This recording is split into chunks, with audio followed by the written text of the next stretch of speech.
Hi ಎಲ್ರಿಗೂ. ಎಲ್ರು ಹೇಗಿದ್ದೀರಾ? ಬನ್ನಿ ಇವತ್ತು ಸಿಂಪಲ್ ಅಂಡ್ ಟೇಸ್ಟಿಯಾಗಿ, ಹೆಲ್ದಿಯಾಗಿ ಕರಿಬೇವಿನ ಚಟ್ನಿ ಪುಡಿ ಮಾಡೋದು ಹೇಗೆ ಅಂತ ನೋಡ್ಕೊಂಬರೋಣ. ತುಂಬಾನೇ ಸುಲಭವಾಗಿ ಮಾಡ್ಕೋಬೋದು. ಅದಕ್ಕೇನೇನು ಬೇಕು ಅಂತ ನೋಡ್ಕೊಂಬರೋಣ ಬನ್ನಿ. ಬೇಕಾಗಿರೋಂಥ ಪದಾರ್ಥಗಳು: ರುಚಿಗೆ ತಕ್ಕಷ್ಟು ಉಪ್ಪು, ಸ್ವಲ್ಪ ಅರಿಶಿನ, ಧನಿಯಾ, ಉದ್ದಿನಕಾಳು ಇಲ್ಲ ಉದ್ದಿನಬೇಳೆ ಯಾವುದಾದ್ರೂ ಸರಿ, ಕಡಲೆಬೇಳೆ, ಜೀರಿಗೆ, ಹುಣಸೆಹಣ್ಣು, ಹಾಗೆ ಬೆಳ್ಳುಳ್ಳಿ. ಹಾಗೆ ನೋಡಿ, ಕರಿಬೇವು 2 ಕಟ್ಟು ಕರಿಬೇವನ್ನ ನೀಟಾಗಿ ತೊಳೆದ್ಬಿಟ್ಟು ನೆರಳಲ್ಲೇ ಸ್ವಲ್ಪ ತೇವ ಇಲ್ದಿರೋ ಹಾಗೆ ಒಣಗಿಸ್ಬಿಟ್ಟು ಇಟ್ಕೊಂಡಿದ್ದೀನಿ. ನನ್ನ ಇಡೀಲಿ 2 ಇಡಿಯಷ್ಟು ಆಗುತ್ತೆ. ಸ್ವಲ್ಪನೂ ತೇವ ಇಲ್ದಿರೋ ಹಾಗೆ ನೋಡ್ಕೋಬೇಕಾಗತ್ತೆ. ಹಾಗೆ ಖಾರಕ್ಕೆ ಎಷ್ಟು ಬೇಕಾಗುತ್ತೋ ಅಷ್ಟು ಒಣಮೆಣಸಿನ್ಕಾಯಿ. ಮೊದಲಿಗೆ ಸ್ಟವ್ ಮೇಲೆ ಬಾಣಲಿ ಇಟ್ಕೊಂಡು, ಬಾಣಲಿ ಬಿಸಿ ಆದಮೇಲೆ ಸ್ವಲ್ಪ ಆಯಿಲ್ನ ಹಾಕ್ಕೊಳ್ಳೋಣ. ಆಯಿಲ್ ಕಾದ ನಂತರ ಕಡಲೆಬೇಳೆ ಹಾಕ್ಕೊಳ್ಳೋಣ. ಕಡಲೆಬೇಳೆ ಬಂದು 1 ಸ್ಪೂನು, ಹಾಗೆ ಉದ್ದಿನಬೇಳೆ 1 ಸ್ಪೂನು. ಮೊದಲಿಗೆ ಕಡಲೆಬೇಳೆನ ಹಾಕ್ಕೊಂಡು 1-2 ನಿಮಿಷ ಫ್ರೈ ಮಾಡಿಕೊಂಡು ನಂತರ ನಾವು ಉದ್ದಿನಬೇಳೆನ ಹಾಕ್ಕೊಳ್ಳೋಣ. ಲೋ ಫ್ಲೇಮಲ್ಲೇ ಇದನ್ನ ಫ್ರೈ ಮಾಡ್ಕೋಬೇಕು. ನಾವು ಲೋ ಫ್ಲೇಮಲ್ಲಿ ಫ್ರೈ ಮಾಡ್ಕೊಳ್ಳೋದ್ರಿಂದ ಒಳ್ಳೆ ಘಮ ಬರುತ್ತೆ, ಹಾಗೆ ಟೇಸ್ಟ್ ಕೂಡ ಬರುತ್ತೆ ಚಟ್ನಿ ಪುಡಿ ಅನ್ನೋದು. ಹಾಗಾಗಿ ಲೋ ಫ್ಲೇಮಲ್ಲೇ ಒಂದು 10-15 ನಿಮಿಷ ಟೈಮ್ ತಗೊಳುತ್ತೆ. ನಿಧಾನವಾಗಿ ಇದನ್ನ ಫ್ರೈ ಮಾಡ್ಕೋಬೇಕು.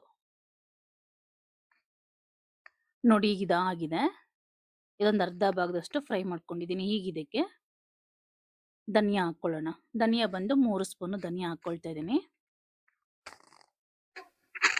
ಧನಿಯಾನು ಹಾಕೊಂಡು ಚೆನ್ನಾಗಿ ಫ್ರೈ ಮಾಡ್ಕೊಂಡು ನಂತರ ಒಣಮೆಣಸಿನ್ಕಾಯಿನ ಹಾಕ್ಕೊಳ್ಳೋಣ.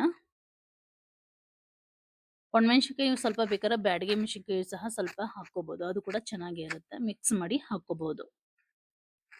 ಈಗ ಜೀರಿಗೆ ಹಾಕ್ಕೊಳ್ಳೋಣ. ಜೀರಿಗೆ ಬಂದು 2.5-3 ಸ್ಪೂನ್ ಆಗೋಷ್ಟು ಜೀರಿಗೆ ತಗೊಳ್ತಾ ಇದ್ದೀನಿ. ಜೀರಿಗೆನ ಹಾಕೊಂಡು ಚೆನ್ನಾಗಿ ಫ್ರೈ ಮಾಡಿಕೊಂಡು ನೋಡಿ, ಈ ರೀತಿ ಚೆನ್ನಾಗಿ ಫ್ರೈ ಮಾಡ್ಕೋಬೇಕಾಗತ್ತೆ. ಈಗ ಇದನ್ನ ತೆಗೆದು ಒಂದು ಪ್ಲೇಟ್ಗೆ ಹಾಕ್ಕೊಳ್ಳೋಣ. ಈಗ ಅದೇ ಬಾಣಲಿಗೆ ಸ್ವಲ್ಪ ಆಯಿಲ್ನ ಹಾಕ್ಕೊಂಡು ಕರಿಬೇವನ್ನ ಹುರ್ಕೊಳ್ಳೋಣ. ಚೆನ್ನಾಗಿ ಕ್ರಿಸ್ಪಿಯಾಗಿ ಆಗಬೇಕು.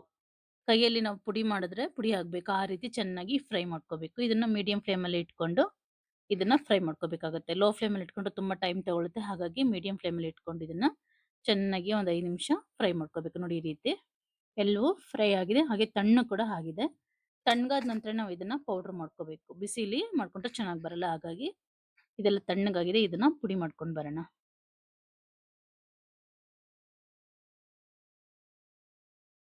ಈಗ ಇದಕ್ಕೆ ರುಚಿಗೆ ತಕ್ಕಷ್ಟು ಉಪ್ಪನ್ನು ಹಾಕೊಳ್ಳೋಣ. ಹಾಗೆ ಸ್ವಲ್ಪ ಅರಿಶಿನ,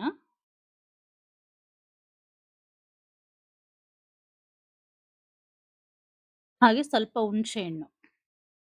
ಹುಣಸೆಹಣ್ಣು ತುಂಬಾ ಹೆಚ್ಚಿಗೆನೂ ಹಾಕೋಬಾರ್ದು, ಅದಕ್ಕೆ ಎಷ್ಟು ಬೇಕಾಗುತ್ತೋ ಅಷ್ಟು ನೋಡಿ ನೀವು ಹಾಕೋಬೇಕಾಗತ್ತೆ. ತುಂಬಾ ಹುಣಸೆಹಣ್ಣು ಹೆಚ್ಚಿಗೆ ಹಾಕೊಂಡ್ರೆ ಹುಳಿ ಅನ್ಸುತ್ತೆ, ಚೆನ್ನಾಗಿರಲ್ಲ. ಹುರಿಯುವಾಗಲೇ ಬೇಕಾದ್ರೆ ಇದನ್ನ ಫ್ರೈ ಮಾಡುವಾಗಲೇ ಲೈಟಾಗಿ ಇದನ್ನ ಬಿಸಿ ಮಾಡಿ ಕೂಡ ಹಾಕೋಬಹುದು. ಈಗ ಇದನ್ನ ತರ್ತರೆಯಾಗಿ ರುಬ್ಕೊಂಡು ಬರೋಣ. ನೋಡಿ, ಈ ರೀತಿ. ಈಗ ಇದಕ್ಕೆ ನಾವು ಆಲ್ರೆಡಿ ಬೆಳ್ಳುಳ್ಳಿ ಇಟ್ಕೊಂಡಿದ್ವಲ್ಲ, ಆ ಬೆಳ್ಳುಳ್ಳಿನ ಹಾಕೊಂಡು ಇನ್ನೊಂದ್ಸರಿ ರುಬ್ಕೊಂಡು ಬರೋಣ.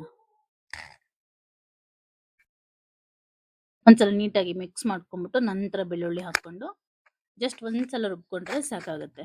ಆ ಬೆಳ್ಳುಳ್ಳಿ ಫ್ಲೇವರ್ ಅನ್ನೋದು ತುಂಬಾನೇ ಚೆನ್ನಾಗಿರುತ್ತೆ ಈ ಕರಿಬೇವಿನ ಚಟ್ನಿಗೆ. ಒಂದು 10 ಪಾಯಿ ಆಗೋಷ್ಟು ಬೆಳ್ಳುಳ್ಳಿನ ಹಾಕೊಳ್ತಿದ್ದೀನಿ. ನೋಡಿ, ಬೆಳ್ಳುಳ್ಳಿ ಹಾಕೊಂಡ್ಮೇಲೆ ಈ ರೀತಿ ರುಬ್ಕೊಂಬಂದ್ರೆ ಸಾಕಾಗುತ್ತೆ. ತುಂಬಾ ನುಣ್ಣಕ್ಕೆ ರುಬ್ಬಿದ್ರೆ ಚೆನ್ನಾಗಿರಲ್ಲ ಈ ಪುಡಿ. ಹಾಗಾಗಿ ಈ ರೀತಿ ತರತರಿಯಾಗಿ ರುಬ್ಕೋಬೇಕಾಗತ್ತೆ.